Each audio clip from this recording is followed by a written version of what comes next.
अस्सलाम वालेकुम and welcome to another lecture. आज का हमारा टॉपिक है एक्रूअल प्रिंसिपल का। फाइनेंशियल अकाउंटिंग जैसे मैंने आप लोगों को बताया is all about recording your financial transaction. लेकिन फाइनेंशियल ट्रांजैक्शन जो आप रिकॉर्ड करेंगे वो आपकी बेस होनी चाहिए इवेंट्स पे, not when cash is received या पेड। कैश की बिना पे नहीं होनी चाहिए, इवेंट के बिना पे होना चाहिए। अब इसका क्या मकसद है?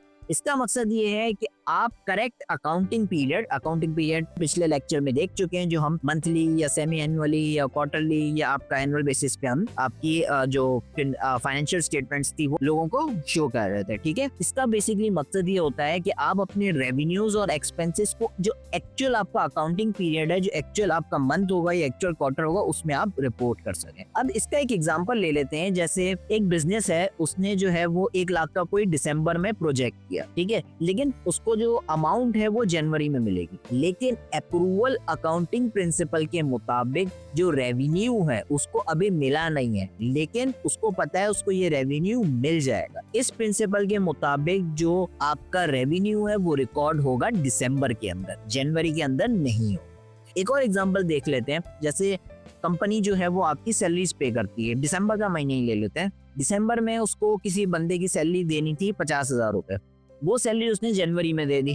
ठीक है, तो अब ये एक्सपेंस हुआ। ठीक है, एक्सपेंस हुआ क्योंकि कंपनी ने अपनी तरफ से अपना एक्सपेंस करके एम्प्लॉय को जो है वो पैसे दिए। तो ये एक्सपेंस जो है ना वो आपका दिसंबर में रिकॉर्ड होगा, जनवरी में रिकॉर्ड नहीं। ठीक है, as per the accrual principal. इसी तरह आप इन्वेंट्री में भी कह सकते हैं कि आपकी मोस्टली जो कंपनीज है वो क्रेडिट पे आपकी इन्वेंट्री ले रही होती है। ठीक है, यानी कि पैसे मैं आपको बाद में दूंगा। ठीक है, तो समझिए कि अक्टूबर का महीने में उन्होंने कोई इन्वेंट्री ली क्रेडिट बेसिस पे और उसकी पेमेंट जो है वो नवंबर में कर दी।